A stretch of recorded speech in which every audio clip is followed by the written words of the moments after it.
제가 어제 주일 예배를 마치고 말씀을 준비하면서 기획위원회 되시는 분들, 또 교회 감사하시는 분들은 토요일도 와야 되고 주일도 와야 되고, 주일 지나가지고 월요일에 또 크리스마스 성탄절이시니까 성탄절도 와야 되고, 내일 하루 지나면 수요일 예배 와야 되고, 계속해서 이어져서 교회 매일 와서 되게 좋겠다 라는 생각도 들고, 또 한 가지는 이분들이 교회에 올 때마다 어떤 마음을 가지고 올까 하는 생각도 들었어요. 근데 오늘 하나님 앞에 찬양하라 찬송을 하면서 제 마음이 참 기쁜 거는, 우리가 정말 직장에 매여 있지 않고 삶의 생존에 정말 치우쳐서 매여 있지 않다고 하면, 매일 하루 하나님 앞에 손 높이 들고 찬양하는 이 시간, 하나님 앞에 찬양하고 돌아가서 하루의 삶을 산다고 하면 얼마나 복될까. 또 우리가 천국에 가서 하나님 앞에 찬송을 할 때 그곳에서 영원히 우리가 찬송과 영광을 돌릴 텐데, 이 찬송은 아침도 저녁도 매일 기쁨으로 드릴 거 아니에요. 지금 우리가 드려지는 이 찬송이 과연 그때 주님 만났을 때 주님 앞에서, 하나님 앞에서 드려지는 참된 기쁨의 찬송이라면 얼마나 좋을까 하는 생각을 해봤습니다. 여러분들 삶들 속에서 예배가 귀찮아지지 않고, 할렐루야, 예배가 즐거워지고, 또 예배가 기다려지고, 또 예배를 통하여서 하나님 만나는 시간들이 매 순간순간 여러분 삶 속에서 그리워지기를 주 이름으로 간절히 축원합니다. 그래서 이 시간들이 즐거워야 돼요. 왜? 교회에 있다가 세상에 나가서 이 세상에 딱 발을 내딛는 순간부터 세상은 왠지 모르게요, 불안해요. 언제 우리의 삶 속에서 어떠한 일들이 찾아올지 모르거든요. 그래서 불안한 세대라 그래요. 요즘에는 살기 좋은 세대지만은 보게 되면은요, 계층들이 나누어져 있어요. 지식층도 나누어져 있고요. 또 뿐만 아니라 구세대, 신세대로도 나누어져 있어요. 보게 되면은 하나가 된 것 같은데도 안쪽으로 깊이 들어가 보게 되면 다 각자야. 다 개인이야. 그래서 불안한 세대. 그런데 이러한 불안한 세대임에도 불구하고 어김없이 찾아오는 것이 있습니다. 그것은 바로 예수 그리스도의 탄생, 성탄절입니다. 이 불안한 세대에도 이 성탄절, 기쁨의 소식은 올해도 찾아왔어요. 그래서 여러분들이 더 기뻐해야 될 줄로 압니다. 성탄절이 되게 되면 이 성탄절을 맞는 사람들이 아주 가지각색으로 다양합니다. 어떤 사람들은 성탄절이 토요일 날 꼈나 아니면 월요일 날 꼈나 화요일 날 꼈나 그거 먼저 봐요. 왜? 그 날짜를 정해가지고 연차를 내든지 그 날짜를 정해가지고 가족들이 모여가지고 어디 뭐 딴 데로 여행을 간다든가 캠프를 간다든가 모임을 갖는다든가 이러한 식으로 생각을 하게 됩니다. 다른 특별한 일들을 하기 위해서 예수님이 오신 것을 기뻐하면서 찬송하는 건 두 번째 문제예요. 그런데 여러분, 어떤 사람들은 이 날을 공휴일로만 생각하고 있잖아요. 1년에 그나마 성탄절이라고 하는 그 공휴일에 기쁨을 만끽할 수 있다고 하는 것 자체로 그들에게 있어서는 기쁨이에요. 그런데 여러분 보십시오. 2000년 전에 그들이 이 성탄절, 크리스마스를 맞는 그 시대의 그 사람들의 마음은 어땠을까 하는 생각을 해보지 않을 수가 없었습니다. 지금처럼 캐롤송을 울리고 성탄절만 되면 기뻐하며 즐거워했을까? 사실 2000년 전으로, 성경에 나오는 2000년 전으로 돌아가 보게 되면 이 첫 성탄절 때는요, 성탄의 기쁨을 맞이하는 사람들이 많지 않았어요. 되게 소수의 사람들이었습니다.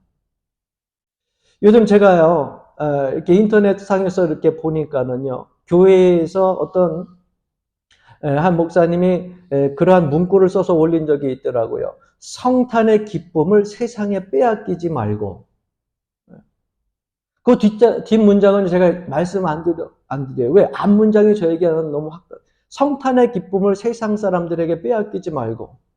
원래 이 시대를 살아가는 그리스도인들이요, 성탄의 기쁨을요, 세상 사람들에게 너무 많이 뺏겼어요.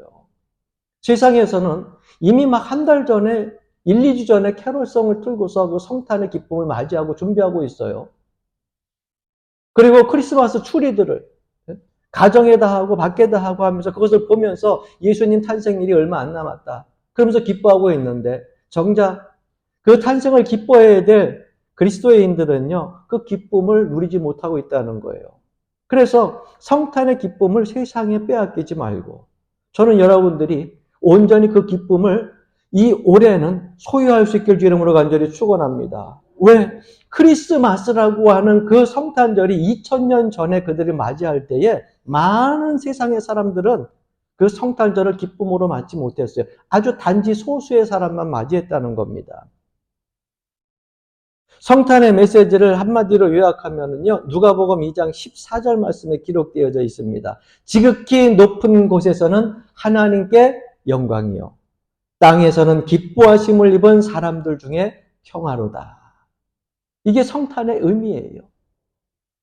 우리를 향한 성탄의 의미이자 메시지이고 내용입니다. 큰 기쁨의 좋은 소식은 온 역사에 미치는 엄청난 그러한 소식이었어요. 그런데 이 소식을 2000년 전에는 많은 사람이 받지 못했다니까요. 미래적으로 예고한 것이기도 하지만 그 당시에 많은 이스라엘 백성들 그리고 대망 사상, 메시아 대망 세상을 기다리고 있는 사람들은요, 오직 주님 다시 오시옵소서 하면서 기다리고 있었지만 막상 주님이 이 땅에 오셨을 때에는 기뻐하지 않았습니다.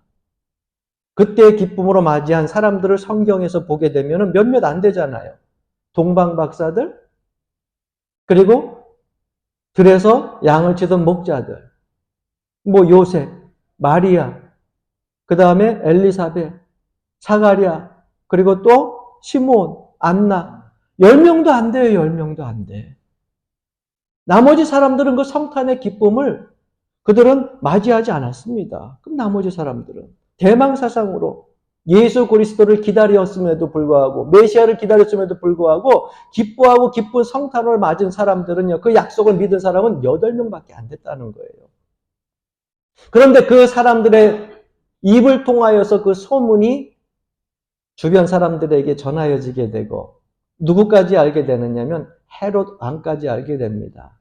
참 놀라운 사실은 여러분, 안나에게나 요셉에게나 마리아에게나 동방의 박사들에게 있어서는 기쁜 성탄의 소식이었지만 헤롯 왕에게는요, 두려움의 소식이었어요. 심판의 소식이었어요. 유대 땅 베들레헴에 나는데 그곳에서 났으니까 헤롯 왕이 뭐 대제사장이나 아니면은 바리새인 서기관들, 그다음에 율법자들, 종교인들, 다 이스라엘 백성들, 그 메시아 대망 세상을 기다리고 있는 모든 사람들이 가서 경배해라 보내지 않았어요. 어디 있느냐? 유대 땅 베들레헴에 났다고 하니까는 그때부터 뭐 합니까? 자기의 자리가, 왜? 유대인의 왕으로 오신 예수 그리스도니까 왕에 있는 이 자리가 두려워가지고서 혹시 빼앗길까봐 심판의 자리에서 혹시라도 심판받을까봐 오히려 예수 그리스도가 이 땅에 태어났을 때에 죽이라고 하는 명령을 내리게 됩니다. 여러분, 겸손하게 이 땅에 오신 예수 그리스도가 죄에서 구속함을 받고 예수 믿는 사람들에게는 기쁨의 소식이지만 이 세상의 교만한 자들, 권세 있는 자들, 예수 그리스도를 알지 못하는 그러한 악의 무리에 있는 사람들에게는 심판의 예수로 온다고 하는 사실이에요. 그래서 기쁜 성탄 그러는데 앞날을 알지 못하면서 기쁜 성탄이라고 이야기하는 거예요. 예수 그리스도를 믿는 우리에게는 기쁜 성탄이지만 죄사함을 받은 우리에게는 기쁜 성탄이지만 죄사함을 받지 못하고 예수를 알지 못하는 사람들에게는요, 기쁜 성탄이 아니에요. 심판의 자리가 되는 그러한 시작점이 될 수도 있다고 하는 거예요. 왜? 예수님이 이 땅에 오시면서 판도가 바뀌었어요. 역사가 바뀐 거예요. 제가 고대 소설 중에 춘향전이라고 하는 것이 있는데 여러분, 춘향전이라고 하는 것을 읽어보게 되면 뭐 이제는 드라마로도 나오고 영화로도 나왔을까 많이 보셨을 거예요. 이 춘향이가 그렇게 아주 뭐 가문이 좋은 그러한 곳의 딸이 아니에요. 우리 기생춘향이라고 하잖아요. 그런데 이 춘향이에게 반한 사람이 있습니다. 누굽니까? 이도령이라고 하는 사람이에요. 양반집 자제 집안에. 이도령이 반해가지고서 둘이 이제 아름다운 사랑을 이어가는데 이제 장원급제를 해야지 어쨌거나 공부하는 가운데 있으니까. 그래서 춘향이를 떠나는데 춘향이를 떠난 이도령은 곳에 가서 이제 열심히 공부해서 장원급제 하려고 공부하는 가운데 그 고을에 변사또가 옵니다. 그래서 변사또가 왔는데 춘향이에 대한 소식을 듣고서 보니까 너무너무 아리따고 예쁜 거예요. 그런데 춘향이는 정제를 지키기 위해서 모진 고통을 감내하면서 감옥에서 기다립니다. 누굴 기다립니까? 자원급제하고 올 내 사랑할 이도령이 다시 돌아오기를 기다리고 있는 거예요. 처음에는 거지같이 와가지고 실망도 했지만 내용 다 설명하면 길잖아요. 다 내용은 알잖아요. 근데 가장 우리가 기다리는 대목이 어느 대목입니까? 춘향전을 읽다 보면 그 드라마를 보다 보면 영화를 보다 보면 가장 기다리는 대목은 딱 한 군데 초점이 맞춰져 있어요. 암행어사 출두요. 여기에 모든 것이 다 쏟아져 있어서 그 앞에 어떤 내용이 있었던 그때 우리의 모든 삶 속에 기쁨이 탁 솟아나는 거예요. 암행어사, 야, 이제 모든 것이 해결됐다. 역사는 바뀌었다. 판도는 바뀌었다. 여러분, 예수 그리스도의 탄생이 그와 같은 기쁨으로 우리에게 다가와야 됩니다. 춘향전을 쭉 보다가 암행어사 출두야 할 때 머리가 막 쫙 쓰면서 너무 기쁘잖아요. 주님이 이 땅에 탄생했을 때에 그러한 기쁨이 우리에게 와야 되는 거예요. 할렐루야.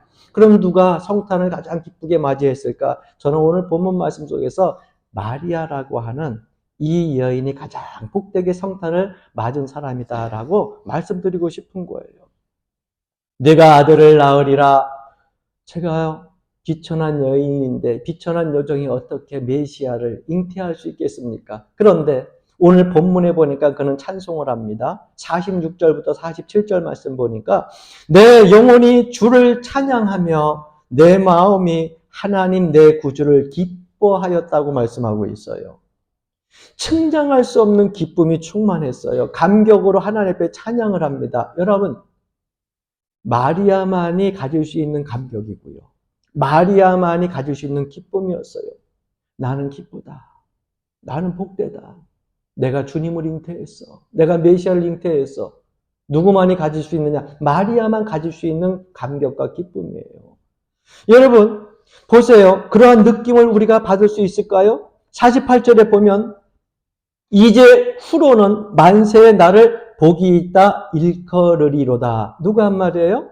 마리아가 한 말이에요. 스스로가. 만세까지 나를 비천한 이 여종을 복이 있다 일컬을 것이다. 그러니 나는 감격할 수밖에 없고 나는 찬양할 수밖에 없다는 거예요. 이것이 마리아가 성탄을 맞는 모습입니다. 여러분, 현재의 모습은요, 마리아는 갈릴리에서 한 여인에 불과하죠. 또 그는 스스로 비천한 여인이라고 여종이라고까지 표현을 했습니다. 그러니까 하잘 것 없이 참 나약한 여인이에요. 그냥 평범한 여인 중에 하나지만 그 마음에 엄청난 기쁨이 솟아났다는 거예요. 누구 때문에? 메시아를 잉태한 것이기 때문에.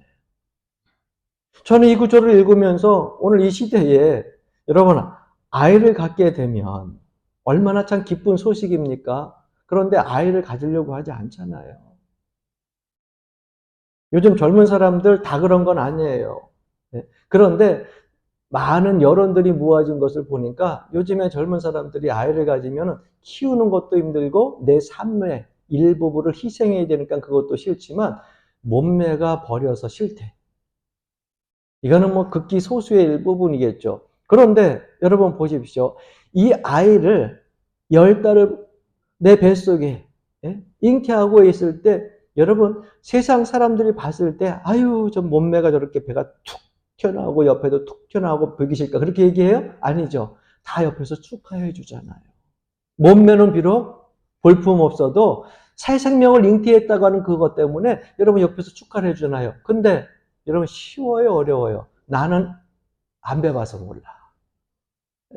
여인들만 알고 있어요. 남자가 아무리 잘한다고 해도 여인의 속사정을 알 수가 없어요. 왜? 나는 애를 배보질 못했거든. 입덧도 해야 되죠. 먹을 것도 제대로 못 먹죠. 감기가 걸려도 약 먹으면 안 돼. 왜? 아이 때기 때문에. 모든 일들 속에서 10달 동안 너무 힘든 거예요. 그런데 그 10달 동안 힘들면서도 이겨내는 거예요. 견뎌내는 거예요. 왜?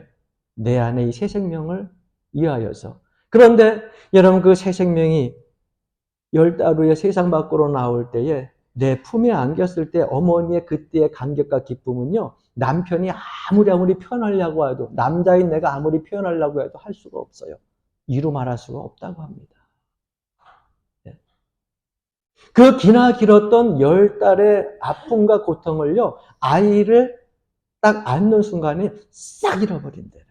싹 잃어버린대. 그리고 그 순간에 그 감격과 기쁨을 최고조로 올라간다는 거예요. 정말 기쁘다는 겁니다.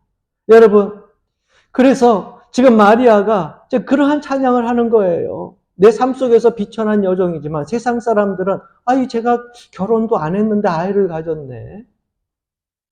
약혼밖에 안 했잖아. 세상 사람들에게 잘못하면 돌 맞아 죽을 수도 있어요. 그 시대에.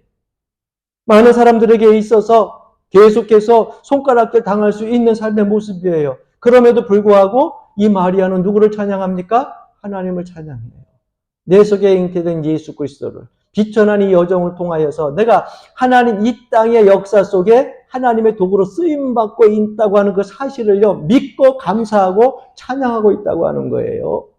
이게 바로 성탄을 맞는 그리스도의 기쁨이라는 겁니다. 할렐루야. 여러분들에게도 성탄을 맞을 때 이러한 기쁨이 충만하길 주 이름으로 간절히 축원합니다. 주의 여정이오니 말씀대로 내게 이루어지이다. 나서 어떻게 키울까? 나가지고서 내가 어떻게 어떤 어려움이 닥쳐올 것인가? 어떤 근심과 염려로 세상 사람들의 손가락질을 받으면서 살 것인가? 여러 가지 생각하지 않았어요. 이후의 일들은요. 생각하지 않았어요. 여러 문제들이 많이 있을 거라고 하는 거 왜 몰랐겠습니까? 그러나 생각하지 않았어요. 그런 일들이 있다 할지라도 내가 예수 그리스도, 이 땅에 평화의 주로 오시는 예수 그리스도를 잉태했다고 하는 그 삶 자체로 인하여서 기뻐하고 감사했다는 거예요.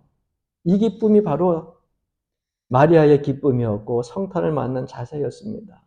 마리아는 이 시대에 하나님의 사랑과 용서를 전하는 메신저 역할을 감당한 겁니다. 그래서 49절에 이런 고백을 합니다.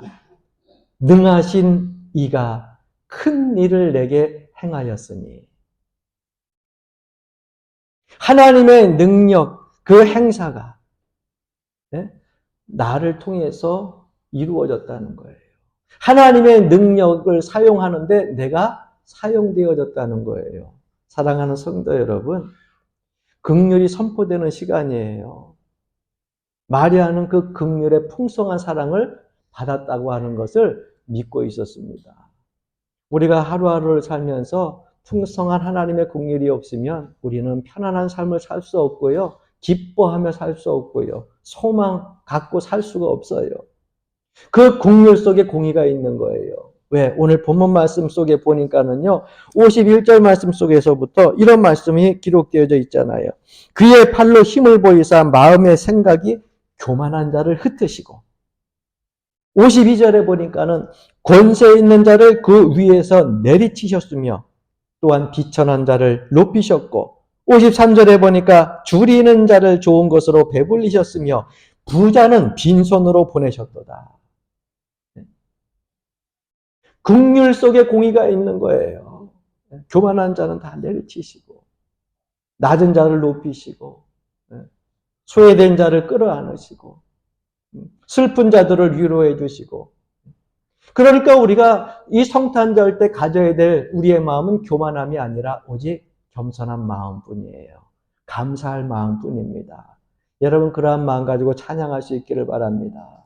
나는 기쁘다 기쁘다.